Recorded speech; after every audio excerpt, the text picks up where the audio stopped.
Hey, this is Rex, and you're watching the Brick Ninjas.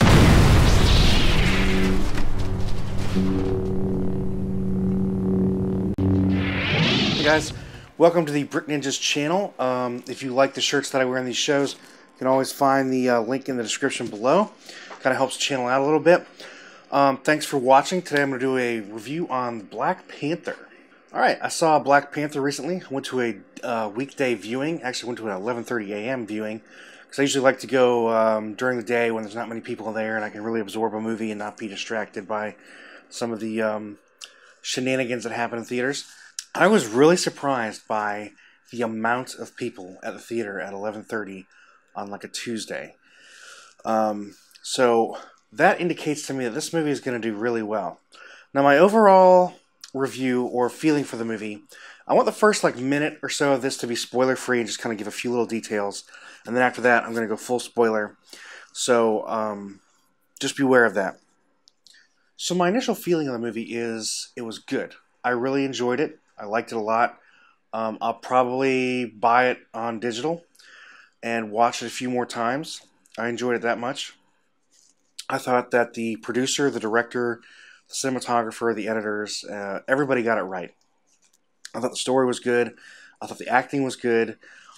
And it was an engaging movie to watch. And it was something I want to see again to kind of get some more of.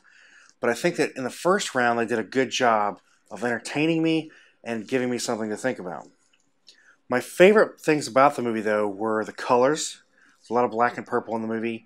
But there's a lot of reds and golds and whites and all these different colors. And they're very vibrant, but they're all complementary and working off of each other. And it's just, it's fun to watch all these different things, these different colors happening. I really liked the music. I thought it was a really cool blend of traditional African music and then a nice blend of African music with Western music, which I thought was really good. The cinematography, I thought the shots were done well.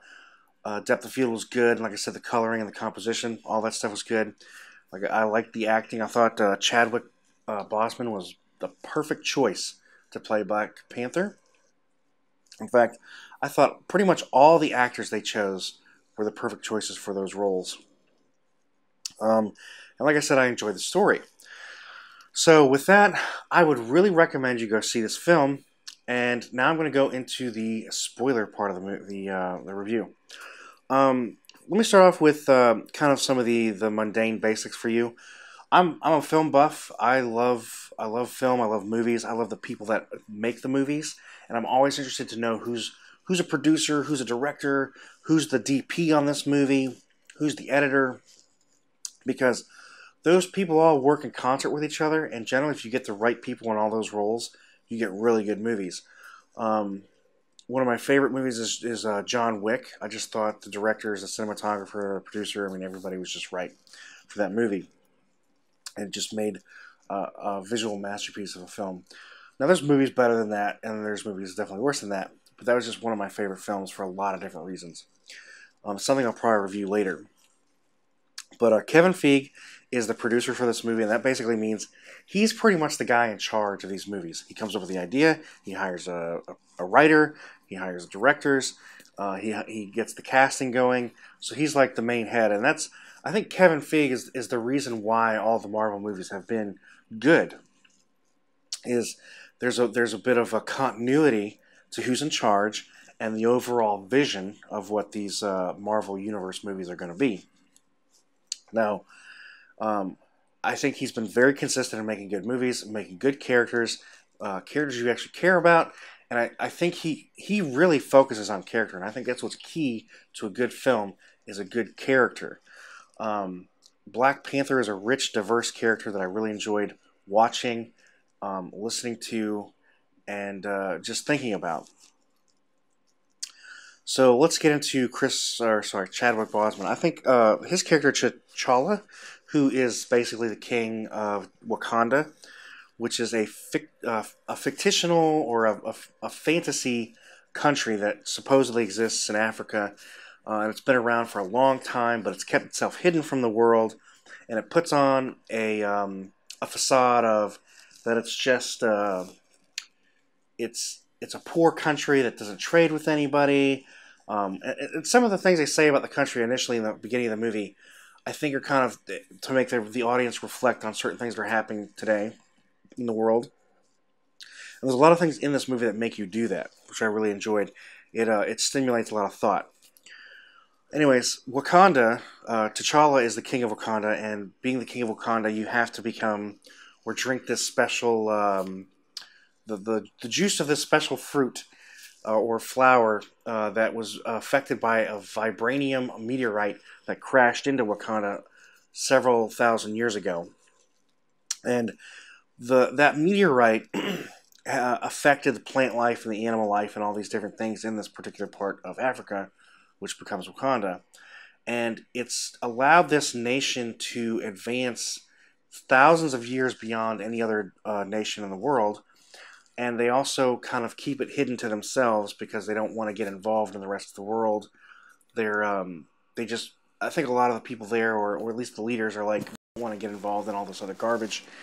We just want to be safe and have a good life, which is understandable. But the question is raised during the film: should Wakanda reveal itself and use its scientific and technological use its scientific and technological advancements to benefit the world, or to subjugate the world? And that's kind of the motive of the main antagonist in this film. Before I get too far off, the country of Wakanda is almost a character in this movie, in that this country was given had a rich resource of vibranium, and it's allowed it to technologically advance, but it also didn't suffer the consequences of the Dark Ages. So it was allowed to technologically advance without the fear of, oh, you can't think about science or technology or advancement of humankind because the church has to be in control. So this country has a lot of benefits, and it's allowed it to surge past the rest of humanity in terms of progress. But it's always been kept a secret. Now, the previous king of Wakanda, and all the other previous kings have always kept it a secret. Now, T'Challa has no interest. He's a really interesting character. He takes on the kingship because his father dies, and he advances. His character is really, I really liked his character, and I liked watching his character. He's very, he thinks about what he does. He's noble. He's not quick to react. He has no intention of revealing Wakanda. He wants to keep things the way they are, but he also is being tested because this is a huge responsibility, being in charge of this country, and still being somewhat of an actor in the world. But I really like this character because he seeks what is meaningful, not what is expedient. And he has a lot of integrity and a lot of dignity, and he's tested a few times in this film, and it's really fun to watch his character progress from those tests. And I thought Chadwick Boseman did a brilliant job of showing kind of the turmoil of going through these tests and the decisions he has to make. The other character is Erik Killmonger, who's played by Michael Jordan, or Michael B. Jordan, so you don't confuse him with, I guess, Michael Jordan. I'm split on his character. I hated his character, and I know that's what you're supposed to do, but I felt like his character was a little too... I felt like Michael B. Jordan played it a little too dramatically. But at the same time, like, he makes you not like his character at all. I mean, he does that well. Like, you really don't like him. And what he represents. And there's some things you can identify with. There's like a scene in the film where basically he challenges T'Challa for the kingship later on. Like, earlier in the movie, there's a ritual that, like I said, Wakanda's, as advanced as it is, it's still very rooted in its traditions. And there's 5 different tribes that make up the Wakanda nation. 4 of which that are very present and engaged in what Wakanda is now. And a 5th one that's kind of like removed itself and doesn't want to deal with the rest of the nation and the other tribes. It still benefits from the technology and science of the nation, but it doesn't get involved in the politics at all. It's almost like I almost wonder if it has to kind of represent, like, in every election cycle in the United States, there's a huge majority of people that don't vote and don't take part in the process, and this fifth tribe can kind of represent that in real life. Anyways, at the beginning of the film, there's a part close to the beginning where T'Challa has to go through a ritual to be named king. And part of this ritual is you have to drink this stuff that drains you of the power of the Panther, and you're just a normal man again. And the tribes get to vote on whether they want to challenge you for the crown, or they accept you as king, and then you just go on and you don't have to do anything. And then you get back the power of the Panther. So he loses the power of the Panther, and then this fifth tribe shows up, and they challenge him. And he fights one of their biggest fighters. I forget his name, but the character and the actor were really fun to watch, and come back later to help. He has to fight the big guy of that tribe, and it's a pretty intense battle. But T'Challa, of course, is victorious, but he's also gracious to the tribesmen that he defeats. And rather than kill him, which is, I guess, what normally happens in these kind of battles, is he has mercy on him and says, "Look, your tribe needs you," and he recognizes how important he is, which I think is a great trait of a good leader, and not squishing the other people. Like, seeing value in everybody that you're going to have to lead, and being willing to listen to them. So I thought that was really cool. Later on in the film, though, he becomes Black Panther again. He does some battles. He helps some things out. He is trying to go after this character. It's really important to the nation of Wakanda. His father was always going after Claw, which is played by Andy Serkis. Which is funny. They have Andy Serkis and another guy that was from Lord of the Rings in this movie. And it's funny to kind of think of that. But Andy Serkis plays the Claw, and he has this kind of funny voice and just a very kind of crazy way of this character. He plays very crazy. Anyways, T'Challa's father was always trying to capture this character and bring him to justice because he'd been selling vibranium and just kind of causing havoc around the world. And kind of knew the secret of Wakanda, so they were afraid that he was going to reveal that. So T'Challa has been chasing him, and this is where Killmonger kind of comes into the movie a little bit. Killmonger breaks the Claw free after he's been captured by the Black Panther, and some other characters, and he's using him because he wants to get into Wakanda. And this is where you kind of first meet his character. Killmonger's character is he's really filled with rage. He's kind of what you call like I hate to put it this way, but like a bastard child, in that the king's brother was an agent in America, kind of to monitor things going on, and he had a son that the king didn't know about, and that's Killmonger, or Erik Killmonger. The king uncovers a plot by his brother to basically reveal Wakanda and, like I said, take over the world with its power. So he kills his brother, covers up the crime, and then leaves his son, which is Erik Killmonger, there alone. Which I think is a really an awesome thing to put into a movie. And it's something I've seen them being put in movies lately, is the effects of fatherlessness in society and cultures. It was something touched on in the Ninjago movie and a couple other films I can't think of offhand.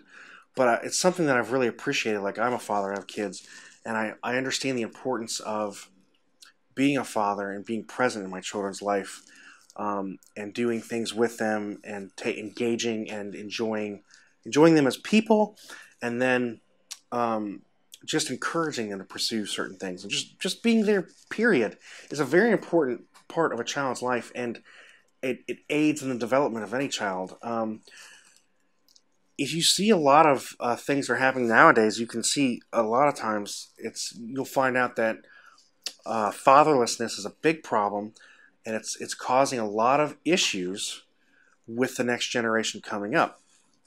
So this is something I'm glad that they kind of take light of in this film, and they have an empathetic look at that.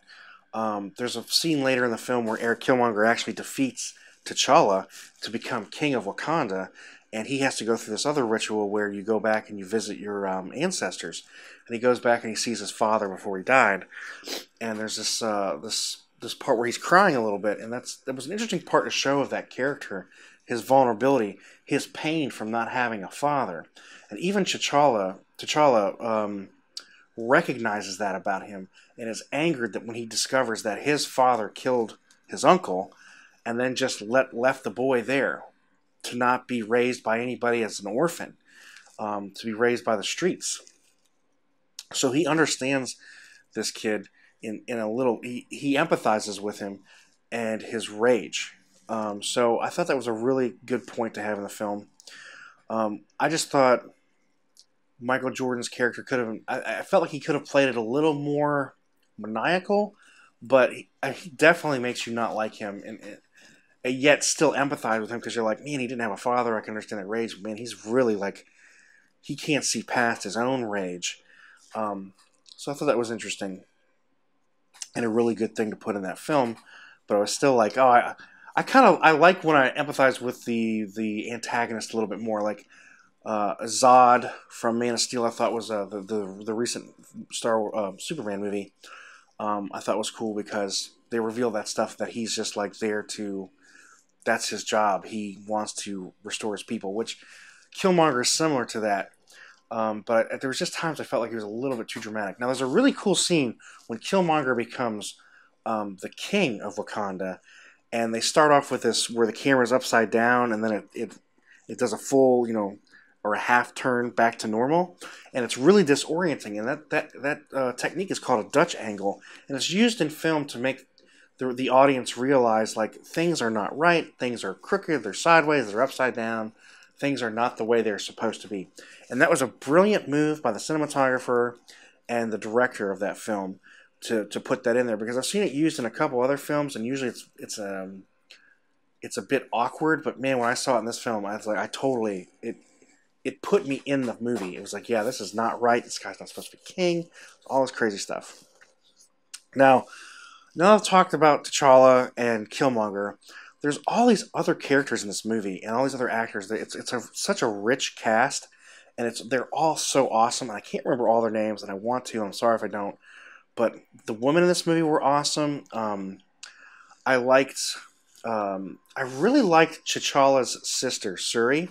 I thought she was really cool. She's kind of like a Q to James Bond, but I would say she's better. And she's vibrant, she's young, she's funny, she's playful, and but she really wants to help her brother.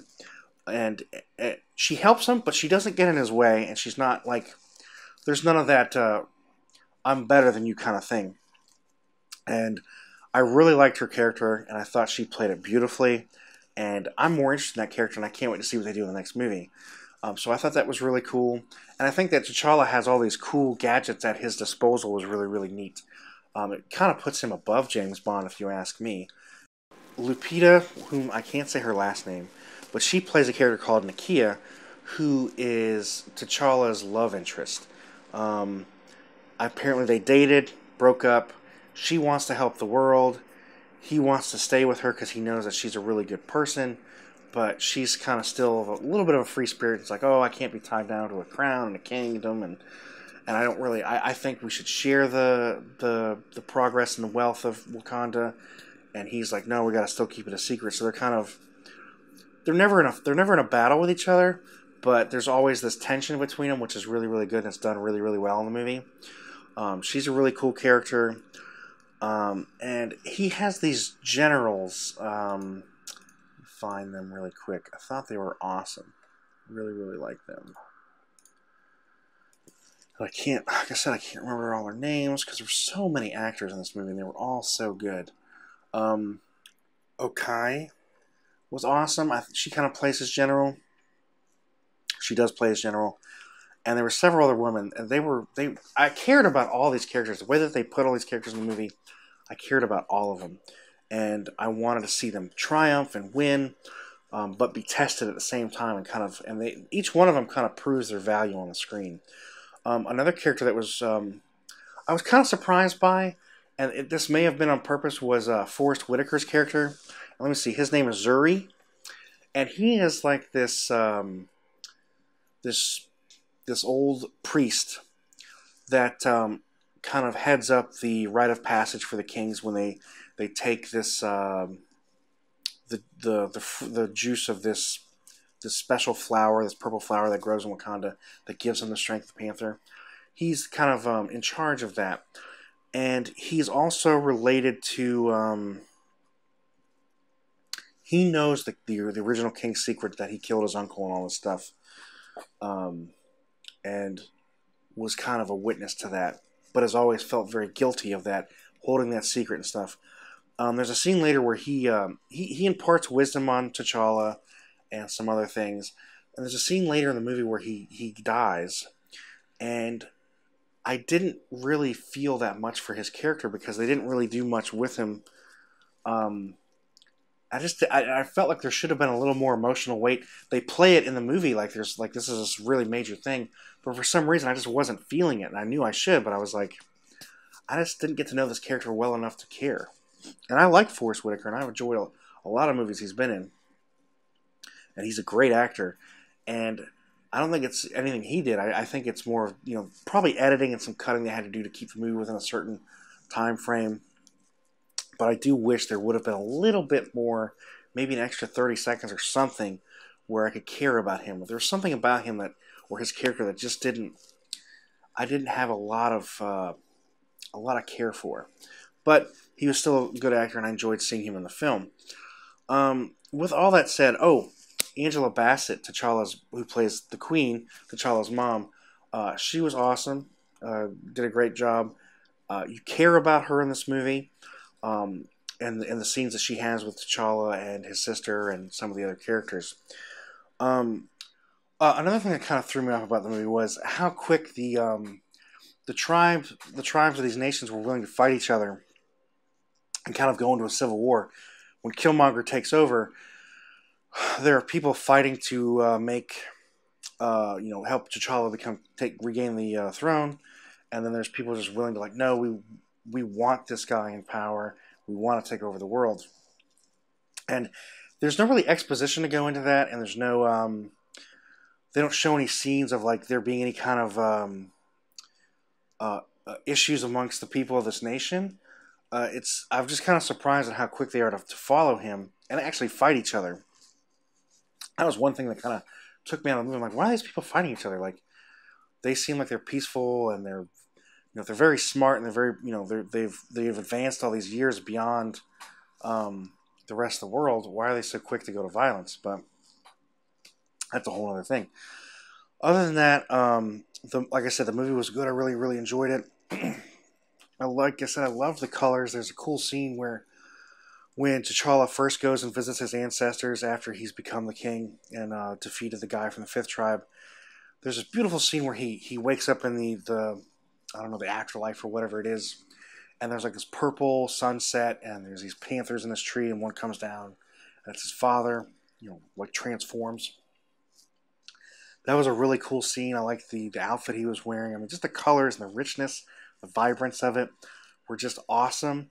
And later on, he comes back there and he talks to his ancestors again. There's it looks different. There's more reds and yellows and stuff, and it was just that all the colors were so beautiful and fun to watch. And I mean, just every screen, most of the shots in the movie just look like art, and they're really fun to watch. And I really, really appreciated that. The music was really good. Like I said, it was a lot of really cool traditional African music, and then there was these parts where they would kind of marry it or merge it with Western music, and it had this really, really cool feel to it. And there's a lot of percussion, which I really like.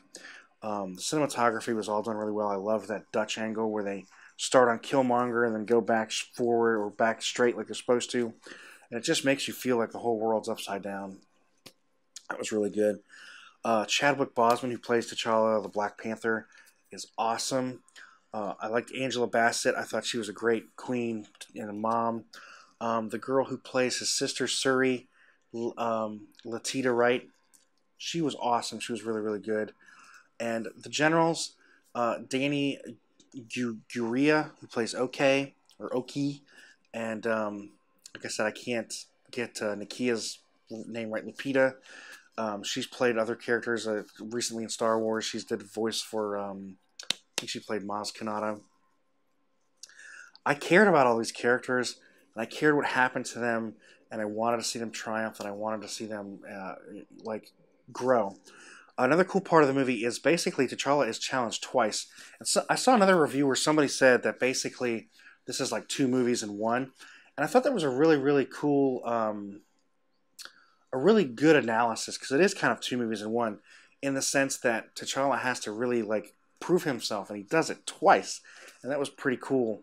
And they're really setting the tone and the seeds for new stories coming out.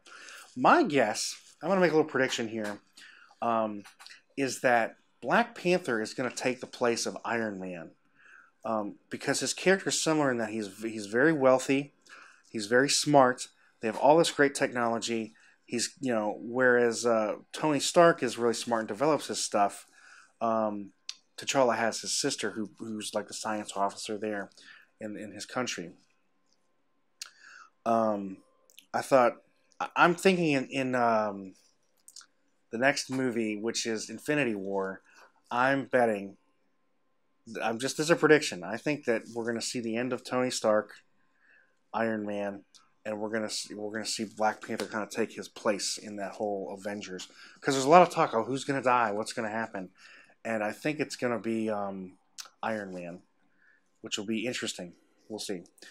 What is your opinion on that? Do you think they're going to do that? Do you think I'm crazy and nutty for thinking that? Or do you think they're going to get rid of some other character?